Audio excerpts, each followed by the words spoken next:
నమస్తే రైతు సోదరులకు శుభోదయం నేల తల్లి కార్యక్రమానికి స్వాగతం. ఎడతెరిపి లేకుండా కురిసిన భారీ వర్షాలు వ్యవసాయంపై తీవ్ర ప్రభావాన్ని చూపాయి. ఖరీఫ్ సాగును కోటి ఆశలతో ఉత్సాహంగా ప్రారంభించిన అన్నదాతలను అతలాకుతలం చేశాయి. కుండపోత వర్షాలతో పైర్లు దెబ్బతిని పెట్టిన పెట్టుబడి నీళ్ల పాలైందని సాగుదారులు ఆవేదన చెందుతున్నారు. ప్రధానంగా వరి, పత్తి, మొక్కజొన్న, వేరుశనగ పైర్లు నీట మునిగి రంగుమారి రైతును కలవరానికి గురిచేస్తున్నాయి. ఈ నేపథ్యంలో వర్షం వెలిసిన తర్వాత ఎలాంటి జాగ్రత్తలు తీసుకుంటే పంటలను కాపాడుకోవచ్చనే అంశంపై వరంగల్ వ్యవసాయ పరిశోధనా కేంద్రం శాస్త్రవేత్త డాక్టర్ అనిల్ కుమార్ గారి సలహాలు, సూచనలను ఇవాల్టి కార్యక్రమంలో తెలుసుకుందాం పదండి. గత సీజన్లో పత్తికి అధిక ధర పలకడం, ప్రభుత్వం వరికి ప్రత్యామ్నాయ పంటలు వేయాలని తెలపడం, పత్తి దిగుబడులు బాగానే వస్తుండటంతో చాలా మంది రైతులు ఈసారి పత్తి వైపు మళ్లారు. ఈ క్రమంలో ఎడతెరిపి లేని వానల వల్ల పత్తి పంటపై తీవ్ర ప్రభావం పడుతోంది.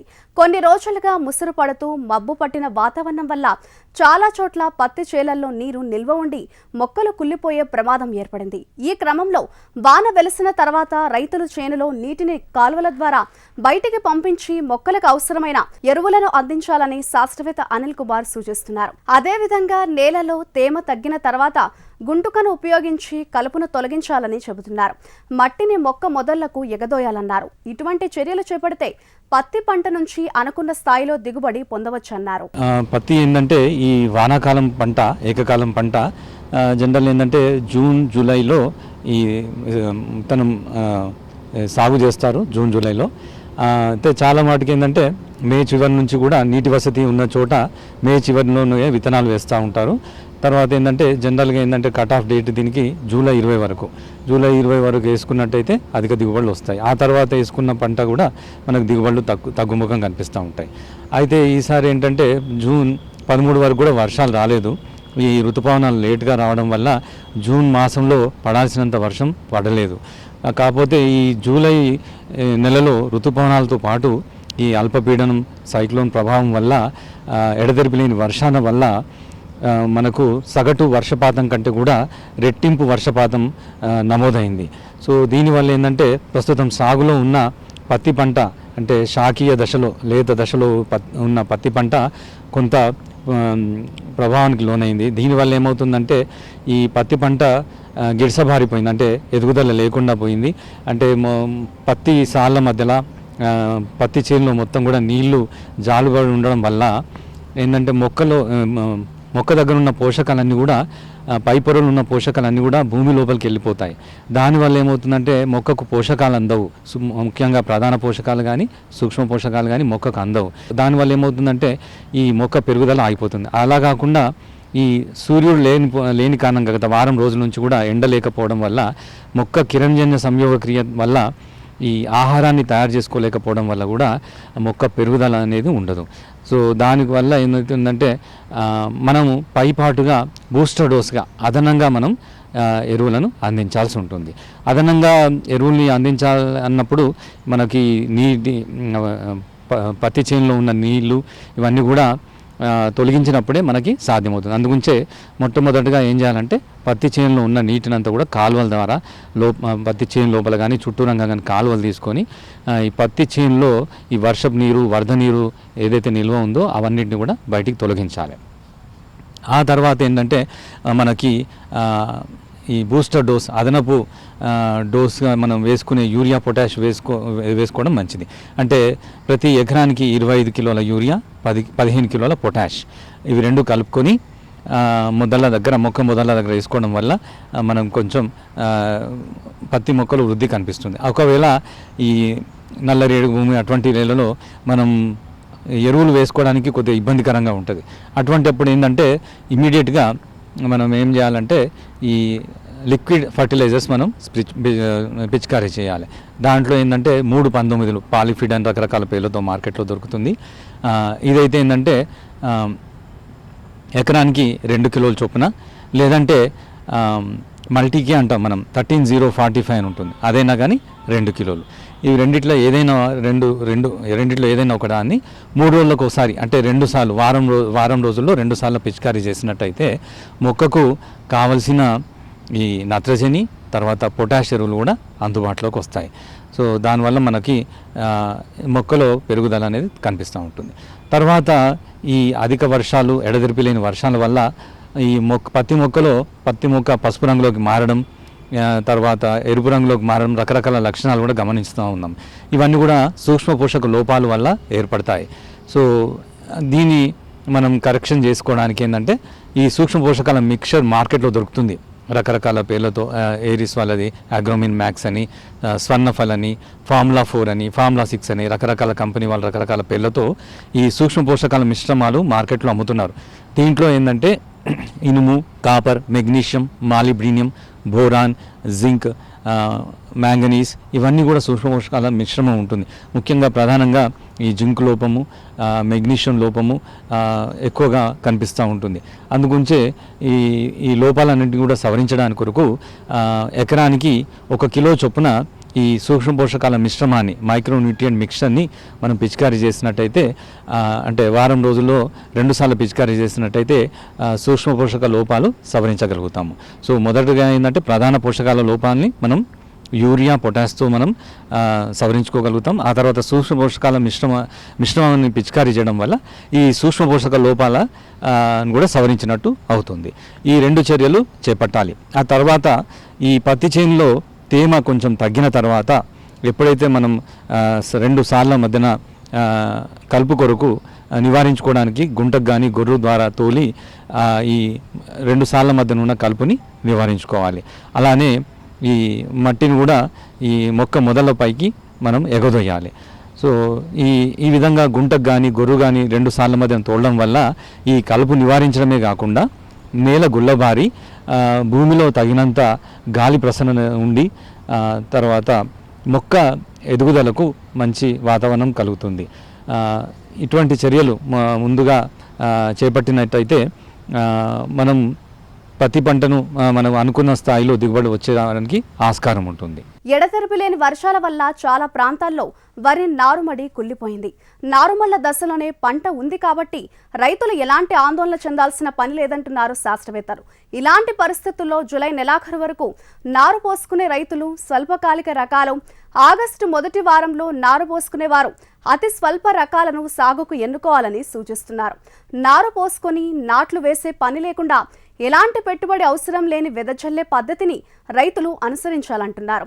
దమ్ము చేసిన పొలంలో నేరుగా మొలకెత్తిన విత్తనాలను వెదజల్లవచ్చని, ఈ పద్ధతికి మంచి ఆదరణ ఉందన్నారు. వెదజల్లే విధానం ద్వారా రైతుకు ఎకరాకు 3,000 రూపాయల వరకు మిగులుతుందని చెబుతున్నారు. ఆగస్టు 10వ తారీఖు వరకు ఈ విధానంలో వరి సాగు చేసుకోవచ్చునని తెలిపారు. అయితే వరికి మంచి అవకాశం ఉంది. ఇంకా ఒకవేళ చాలా మంది నారుమడుల దశలోనే ఉంది. కొన్ని చోట్ల ఈ ఏకదాటిగా ఎడతెరిపి లేని వర్షాల వల్ల ఈ 10 రోజులు 15 రోజులు ఉన్న నారు వయసు గల నారుమడి కొంత పాడైపోయింది, కొన్ని చోట్ల కుళ్ళిపోయింది. సో ఇటువంటి పరిస్థితుల్లో ఏంటంటే ఈ స్వల్పకాలిక రకాలు ఈ నెలాఖరు వరకు కూడా నారు పోసుకోవడానికి ఆస్కారం ఉంటుంది. ఇంకా అతి స్వల్పకాలిక రకాలైతే ఆగస్టు మొదటి వారం వరకు కూడా మనం నారు పోసుకోవడానికి ఆస్కారం ఉంటుంది. కాబట్టి వరి రైతులు దిగులు చెందాల్సిన పని లేదు. ఈ నెలాఖరు వరకు స్వల్పకాలిక రకాలు, ఆగస్టు మొదటి వారం వరకు అతి స్వల్పకాలిక రకాలు, అంటే 110 రోజులు, అంటే ముఖ్యంగా కొన్ని రకాలు ఉన్నాయి అతి స్వల్పకాలిక రకాలు. అంటే ఈ వరాలు కానీ, రాజేంద్ర కానీ, తర్వాత ప్రత్యుమ్న కానీ, ఇదేంటంటే ఆగస్టు మొదటి వారం వరకు కూడా మనం నారు పోసుకోవచ్చు. అంటే ఆగస్టు చివరి వరకు కూడా నాటుకునే దానికి ఆస్కారం ఉంది. కాబట్టి వరి రైతులు పెద్దగా దిగులు పడాల్సిన అవసరం లేదు. ఇంకోటి ఏంటంటే వరి రైతులకు ప్రత్యామ్నాయంగా మనము ఈ దమ్ము చేసిన పొలంలో మొలకెత్తిన విత్తనాలు వెదజల్లే ప్రక్రియ కూడా ఈ మధ్య కాలంలో రైతుల్లో బాగా ప్రజాదరణ పొందింది. దీనివల్ల ఏంటంటే ఈ నారు పోసే పని ఉండదు, నారు బీకే పని ఉండదు, నాట్లు వేసే ఖర్చు కూడా ఉండదు. అంటే సుమారు ఎకరానికి 3,000 రూపాయలు రైతుకు మిగులుతుంది. తర్వాత ఏంటంటే ఈ పద్ధతిలో ఆగస్టు 10 తారీఖు వరకు కూడా రైతులు వరి సాగు చేపట్టవచ్చు. సో ఈ మొలకెత్తిన విత్తనాన్ని దమ్ము చేసిన పొలంలో సాగు చేయడానికి ఏంటంటే సన్న రకాలైతే ఎకరానికి 10 కిలోలు సరిపోతుంది, దొడ్డు రకాలైతే ఎకరానికి 12 కిలోలు సరిపోతుంది. సో వరి రైతులు పెద్దగా దిగుబడులు పడాల్సిన అవసరం లేదు. ఎందుకంటే ఈ నెలాఖరు వరకు స్వల్పకాలిక రకాల నారు పోసుకోవచ్చు. తర్వాత ఆగస్టు మొదటి వారం వరకు అతి స్వల్పకాలిక రకాలు కూడా నారు పోసుకోవచ్చు.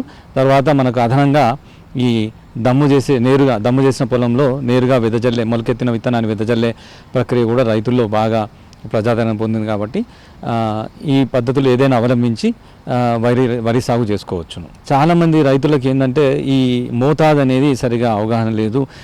దానివల్ల ఏమవుతుందంటే ఎక్కువ విత్తనం వాడుతున్నారు ఎకరానికి. మామూలుగా సన్న రకాలకైతే 10 కిలోలు, దొడ్డు రకాలకైతే 12 కిలోలు సిఫార్సు చేశాము. అయితే ఏంటంటే ఎక్కువ విత్తనాలు వాడడం వల్ల ఏమవుతుందంటే మొక్కలు దగ్గరగా ఉండడం వల్ల చివరి దశలో పంట పడిపోవడము, ఆ విధంగా రైతు కొద్దిగా ఇబ్బంది కలుగుతుంది. అలా కాకుండా కొంచెం అనుభవం ఉన్న రైతులతో వెదజల్లడం చేపట్టినట్టయితే కొంచెం దూరంగా మొక్కలు ఉండడం జరుగుతుంది. విత్తనం కూడా తగినంత తీసుకోవడం వల్ల మొక్కల సాంద్రత అనేది సిఫార్సు చేసిన మోతాదు మేరకే ఉండడం వల్ల అధిక దిగుబడులు రావడానికి ఆస్కారం ఉంటుంది. తర్వాత ఏంటంటే ఇప్పుడు ఈ ముఖ్యంగా చాలామంది రైతులు ఈ వెదజల్లే పద్ధతికి వెళ్ళడానికి వెనకాడడం, ఈ కలుపు సమస్య బాగా ఉంటుందని ఆలోచనతో చాలామంది ముందుకు వస్తలేరు. సో దానికి ఏంటంటే మనం 3 రోజుల తర్వాత, వారం రోజుల తర్వాత, 10 రోజులప్పుడు, 15 రోజులప్పుడు, 25 రోజులప్పుడు ఇలా రకరకాల కలుపు మందులు మార్కెట్లో అందుబాటులో ఉన్నాయి. కాబట్టి ఇవన్నీ కూడా వాడి ఈ కలుపు సమస్య లేకుండా ఈ వెదజల్లే పద్ధతి ద్వారా అధిక దిగుబడులు పొందడానికి ఆస్కారం ఉంటుంది. ప్రస్తుతం మొక్కజొన్న పైరు లేత దశలో ఉంది. లేత దశలో ఉన్న మొక్కజొన్న చేనులో నీటి నిల్వను తట్టుకోలేదు. వర్షం తగ్గిన వెంటనే రైతుల సాళ్ల మధ్యలో ఉన్న నీటిని కాలువల ద్వారా బయటికి పంపించాలి. ప్రధానంగా ఈ పంటలో భాస్వరం లోపం కనిపిస్తుంది. మొక్క ఊదా రంగులోకి మారుతుంది. వర్షాలు, నీటి నిల్వ వల్ల సూక్ష్మ పోషక లోపాలు కనిపిస్తున్నాయి. వర్షాల కారణంగా పై పొరలో ఉన్న పోషకాలు భూమిలోకి వెళ్లిపోతాయి. కాబట్టి రైతుల భాస్వరం లోపాన్ని సరిచేసుకోవాలని శాస్త్రవేత్తలు సలహా ఇస్తున్నారు. మరి భాస్వరం లోపాన్ని ఎలా సరిచేయాలో శాస్త్రవేత్త మాటల్లోనే తెలుసుకుందాం. మొక్కజొన్న ప్రస్తుతం కూడా లేత దశలో ఉంది. మొక్కజొన్న ఏంటంటే ఈ లేత దశ ఉన్న మొక్కజొన్న ఈ నీటి నిల్వకు తట్టుకోలేదు. బాగా సున్నితంగా ఉంటుంది నీటి నిల్వకు మొక్కజొన్న. సో అందుగురించే వెంటనే ఏమాత్రం వర్షం తగ్గినా కానీ వెంటనే ఫస్ట్ ఈ సాళ్ళ మధ్యలో ఉన్న మొక్కజొన్నలో చైన్లో ఉన్న నీళ్ళన్నీ కూడా బయటికి పంపించేసేయాలి. కాలువల ద్వారా బయటికి తొలగించేసేయాలి. ఆ తర్వాత ఏంటంటే మొక్కజొన్నలో ప్రస్తుతం మనం గమనించినట్టయితే ఈ భాస్వరం లోపాలు కనిపిస్తుంది. దానివల్ల ఏమవుతుందంటే మొక్క అంతా కూడా ఊదా రంగులోకి మారిపోతుంది, స్పష్టంగా మనకు కనిపిస్తుంది. అట్లానే ఈ సూక్ష్మ పోషక లోపాలు కూడా ఈ ఎడతెరిపి లేని వర్షాల వల్ల, నీటి నిల్వ వల్ల సూక్ష్మ పోషక లోపాలు కూడా మొక్కజొన్నలో గమనించడం జరిగింది. ఈ కంటిన్యూస్ ఎడతెరిపి లేని వర్షాల వల్ల ఏంటంటే పైపుల్లో ఉన్న పోషకాలన్నీ కూడా భూమి లోపలికి పోతాయి. దానివల్ల ఏమవుతుందంటే ప్రధాన పోషకాలు, తర్వాత సూక్ష్మ పోషక లోపాలు ఈ మొక్కజొన్న పంటల్లో మనకు కనిపిస్తున్నాయి. ఈ భాస్వరం లోపాలు సరిదిద్దుకోవాలంటే, సవరించాలంటే ఎకరానికి ఈ డిఏపి అంటే 4 కిలోల డిఏపిని మనము నీటిలో కరిగించి పిచికారీ చేసుకోవాలి. లేదంటే ఈ 319 మార్కెట్లో పాలిఫీడ్ అని రకరకాల పేర్లతో అమ్ముతున్నారు. అది ఎకరానికి 1 నుంచి 2 కిలోలు పిచికారీ చేసుకోవాలి. లేదంటే ఈ 13-0-45 13-0-45 మార్కెట్లో మల్టీక్యాన్ రకరకాల పేర్లతో లభ్యమవుతున్నాయి. అది కూడా పిచికారీ చేసినట్టయితే ఈ నత్రజని, పొటాష్ అనేవి మొక్కజొన్నకు అందుతుంది. అయితే ఇది వారంలో 2 సార్లు చేయాలి, అంటే 3 రోజుల వ్యవధితో చేయాలి. చేసినట్టయితేనే ఈ పోషక లోపాలు, సూక్ష్మ పోషక లోపాలు కూడా సవరించగలుగుతాము. ఏమాత్రం అవకాశం ఉన్నా కానీ మొక్కజొన్నలో ఎకరానికి డిఏపి వేసుకోవాలి. 25 కిలోల డిఏపి, తర్వాత 15 కిలోల పొటాష్ కలిపి వేసుకోవాలి. తర్వాత ఏంటంటే కొంచెం తేమ తక్కువ అయిన తర్వాత సాళ్ళ మధ్యలో ఉన్న కలుపు కొరకు గుంటక కానీ గొర్రు తోలడం వల్ల ఈ కలుపు నివారించడమే కాకుండా నేల గుల్లబారడం వల్ల, నేలలో బాగా గాలి ప్రసరణ ఉండడం వల్ల ఈ వేరు వ్యవస్థ మంచిగా వృద్ధి చెందుతుంది. తర్వాత ఈ మొక్కజొన్నలో ఈ ఎడతెరిపి లేని వర్షాల వల్ల ఈ చేనులో నీళ్లు నిల్వడం వల్ల ఈ వేరుకులు వచ్చే, వడలు తెగులు, వేరుకులు వచ్చే ప్రమాదం కూడా ఉంది. అందుగురించే రైతులు ఏంటంటే ఎకరానికి 600 గ్రాముల కాపరాక్సీ క్లోరైడ్ను 200 లీటర్లు కలిపి ఈ మొక్క మొదళ్ళ దగ్గర బాగా పడేటట్టుగా పిచికారీ చేయడం వల్ల ఈ వేరుకులు కానీ, వడలు తెగులు కానీ రాకుండా చూసుకోవచ్చు. వర్షాల కారణంగా కంది, వేరుశనగ పంటలు దెబ్బతిన్నాయి. మరి ఈ పంటల్లో అధిక దిగుబడులు సాధించాలంటే రైతులు ఏం చేయాలో ఇప్పుడు చూద్దాం.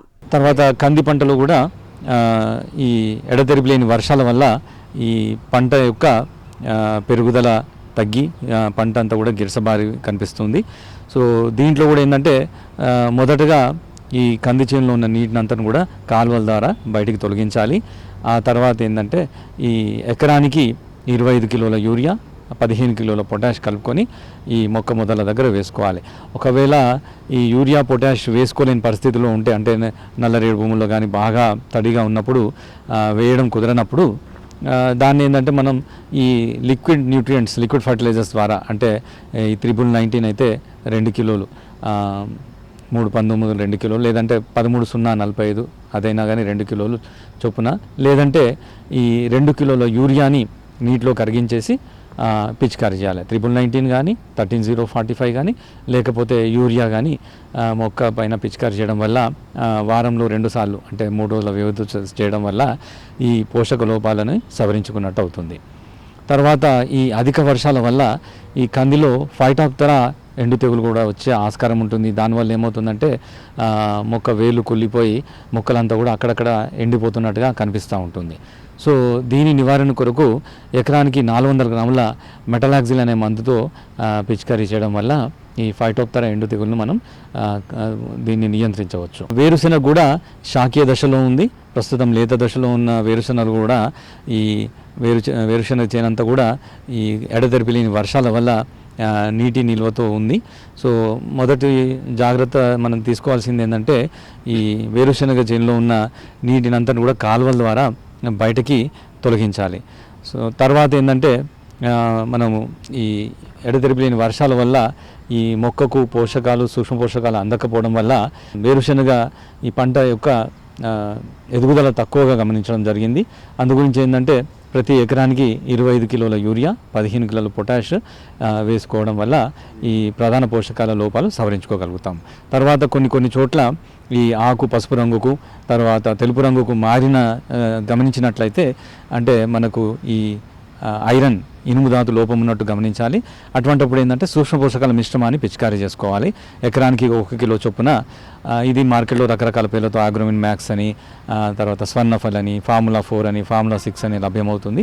ఎకరానికి 1 కిలో పిచికారీ చేసినట్టయితే ఈ సూక్ష్మ పోషకాల లోపాలను సవరించుకోగలుగుతాం. ఇంకా ఏంటంటే ఈ వేరుశెనగకి ఈ కాల్షియం అనేది అవసరం బాగా ఉంటుంది.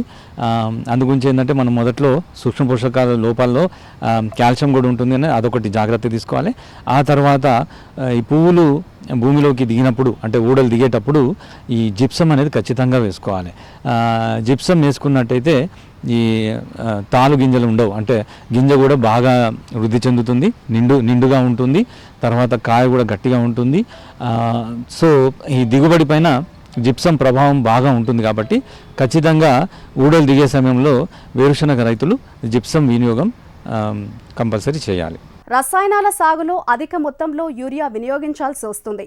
మార్కెట్లో దొరికే ఎరువులపై ఆధారపడటం వల్ల నేల ఆరోగ్యం క్షీణిస్తుంది. తద్వారా భూమిలో ఉండే సూక్ష్మజీవులు అంతరించిపోతున్నాయి. మొక్కలకు సరైన పోషకాలు అందడం లేదు. రోగ నిరోధక శక్తి తగ్గడంతో పంటలను చీడపీడలు పట్టి పీడిస్తున్నాయి. వీటిని నివారించేందుకు రైతులు అధిక మొత్తంలో పురుగు మందులకు ఖర్చు చేయాల్సి వస్తుంది. ఈ క్రమంలో రైతులు సేద్యంలో సత్ఫలితాలను సాధించాలంటే సేంద్రియ విధానాలను అనుసరించాల్సిన అవసరం ఎంతైనా ఉందని శాస్త్రవేత్త సూచిస్తున్నారు.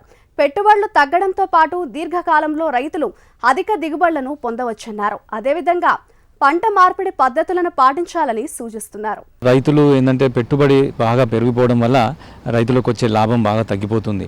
సో ఏ పంట చూసుకున్నా కానీ మనం ఏంటంటే పెట్టుబడి తగ్గించుకోవడానికి ప్రయత్నం చేయాలి. సో దీనికి ఒక మంచి పరిష్కారం ఏంటంటే సేంద్రియ సాగు పద్ధతులు, సేంద్రియ వ్యవసాయం. సో ఈ సేంద్రియ వ్యవసాయంలో ముఖ్యంగా ఏంటంటే మనం ఈ సేంద్రియ ఎరువులను బాగా వాడతాం. అంటే ఈ పచ్చి రొట్టె రూపంలో కానీ, అంటే మనం వరికైతే జీలుగు జన్ము రూపంలో వర్షాకాలం పంటకు మొదలు వేసుకొని భూమిలో కలియరునుతాము. లేదంటే మనము ఈ పశువుల పేడ రూపంలో కానీ, కోళ్ళ పెంట రూపంలో కానీ, గొర్రె మంద పెట్టించడం వల్ల కానీ, తర్వాత చెరువు మట్టి తోడడం కానీ, ఈ విధంగా సేంద్రియ ఎరువులు వాడడం వల్ల ఏమవుతుందంటే మొక్కలో ఈ పురుగులను తెగులను తట్టుకునే శక్తి వస్తుంది. ఇమ్యూనిటీ అనేది, రెసిస్టెన్స్ అనేది డెవలప్ అవుతుంది. దానివల్ల ఏంటంటే ఈ సేంద్రియ సాగులో మనకు వచ్చే పురుగులు కానీ తెగులు కూడా తక్కువగా ఉంటుంది. తర్వాత ఏంటంటే ఈ మనం మామూలుగా రసాయనిక ఎరువుల సాగులో ఏం చేస్తున్నామంటే అధిక పాల యూరియా మోతాదు బాగా వాడుతున్నాం రైతులు. దానివల్ల ఏంటంటే ఎక్కువగా పురుగులు తెగులు వస్తుంది. దాన్ని మళ్ళీ నియంత్రించడానికి మార్కెట్లో దొరికే పురుగు మందులపైన కూడా రైతులు బాగా ఖర్చు చేయాల్సి వస్తుంది. సో సేంద్రియ పద్ధతిలో మొదటగా మనకు కొంచెం దిగుబడులు తక్కువ వచ్చినా కానీ కొన్ని సంవత్సరాల తర్వాత స్టెబిలైజ్ అవుతాయి, ఈల్డ్స్ అనేవి స్టెబిలైజ్ అవుతాయి. తర్వాత మనం ముఖ్యంగా నేల ఆరోగ్యం అనేది బాగుంటుంది సేంద్రియ. ఇప్పుడు మనం ఎక్కువగా మార్కెట్లో దొరికే ఎరువులపైన ఆధారపడితే ఏమవుతుందంటే నేల ఆరోగ్యం అనేది క్షీణిస్తుంది. దానివల్ల ఏమవుతుందంటే భూమిలో ఉండే మైక్రో ఆర్గానిజమ్స్ సూక్ష్మజీవులు అనేవి ఉండవు. మనం ఎన్ని ఎరువులు వేసినా కానీ ఆ ఎరువులు కూడా మొక్కకు అందకుండా తయారవుతుంది. ఎప్పుడైతే భూమి నేల ఆరోగ్యం బాగుంటే సూక్ష్మజీవులు బాగా పాపులేషన్ బాగా ఉంటేనే అప్పుడు మనం వేసిన ఎరువులు మొక్కలు తీసుకోగలుగుతుంది, పంట కూడా బాగా వస్తుంది. సో ఖచ్చితంగా సేంద్రియ వ్యవసాయం కానీ న్యాచురల్ ఫార్మింగ్ కానీ నేల ఆరోగ్యం దృష్ట్యా రైతులు ఖచ్చితంగా పాటించాల్సిందే. ఖచ్చితంగా కూడా ఈ పంట మార్పిడి అనే పద్ధతి రైతులు అవలంబించాలి. చాలా చోట్ల ఏం చేస్తున్నారంటే మిర్చి సాగు చేసిన పంటలు మిర్చి చేస్తున్నారు. తర్వాత జనరల్గా ఏంటంటే ఈ ధాన్య పంటలు అంటే వరి, మొక్కజొన్న కానీ సజ్జ కానీ జొన్న కానీ ఇటువంటి పంటలు ఏంటంటే అపరాలు కానీ నూనె గింజల పంటలతో పంట మార్పిడి చేయాలి. అపరాలంటే ఇప్పుడు కంది కానీ పెసర కానీ మినుము కానీ శనగ కానీ అలసంద కానీ ఇటువంటి పంటలు, లేదంటే నూనె గింజల పంటలు అంటే వేరుశనగ కానీ ఆవాలు కానీ ఆముదం కానీ ఇటువంటి పంటలతో పంట మార్పిడి చేయడం వల్ల ఏమవుతుందంటే ఈ పప్పు దినుసుల పంటలకి నూనె గింజల పంటల వేర్లలో రైజోబియం బ్యాక్టీరియా ఉంటుంది. అదేంటంటే గాలిలో ఉండే నత్రజనిని భూమిలో స్థిరీకరింపజేస్తుంది. అంటే భూమిలో నత్రజని శాతాన్ని పెంచుతుంది. అంటే మనం పంటలకు వేసుకునే యూరియా తగ్గించినా సరిపోతుంది. సో ఈ విధంగా మనం పంట మార్పిడి చేయడం వల్ల మనకు భూమి యొక్క సారం పెరగడమే కాకుండా ఈ పంటకు ఆశించే పురుగులు తెగుళ్ళు కూడా క్రమేణా తగ్గుతూ ఉంటాయి. తర్వాత రైతుకి ఈ పురుగు మందులు తెగుళ్ళ మందులపైన పెట్టే ఖర్చు కూడా తగ్గించుకోవడానికి ఆస్కారం ఉంటుంది. మనకి ముందు కూడా ఆగస్టులో కూడా మంచి వర్షాలు పడే అవకాశం ఉందని వాతావరణ శాఖ ద్వారా తెలిసింది, సమాచారం అందింది.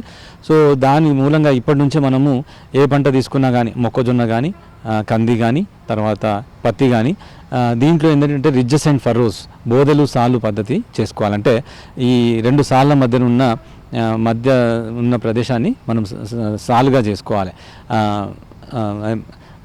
కాలువలాగా చేసుకున్నట్టయితే ఈ మట్టినంతా కూడా ఈ సాళ్ళలో ఉన్న మొక్కలపైన ఎగదోసినట్టయితే మొక్క గట్టిగా ఉంటుంది. తర్వాత వర్షం పడ్డప్పుడు కూడా ఈ వర్షపు నీరు అనేది ఈ కాలువల్లోనే ఆగిపోయి బయటికి వెళ్ళిపోవడానికి ఆస్కారం ఉంటుంది. ఖచ్చితంగా ఈ రైతులు ఈ నెలలో ఏంటంటే అన్ని పంటల్లో ముఖ్యంగా పత్తి కానీ మొక్కజొన్న కానీ ఈ పంటల్లో ఈ బోదెలు సాళ్ళ పద్ధతి చేసుకోవాలి. దానివల్ల ఏమవుతుందంటే ఈ పడిన వర్షం లేదంటే వరద ద్వారా వచ్చిన నీరంతా కూడా ఈ కాలువల ద్వారా బయటికి పోవడానికి ఆస్కారం ఉంటుంది.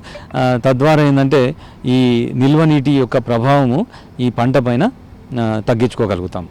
మరి ఈ రోజు ప్రసారమైన కార్యక్రమంతో పాటు సాగుదారులకు ఉపయోగపడే సేద్య సమాచారం, అభ్యుదయ రైతుల అనుభవాల కోసం HM TV అగ్రి యూట్యూబ్ ఛానల్ను సబ్స్క్రైబ్ చేసుకోండి. ఇది ఇవాల్టి నేలతల్లి కార్యక్రమం. నమస్తే.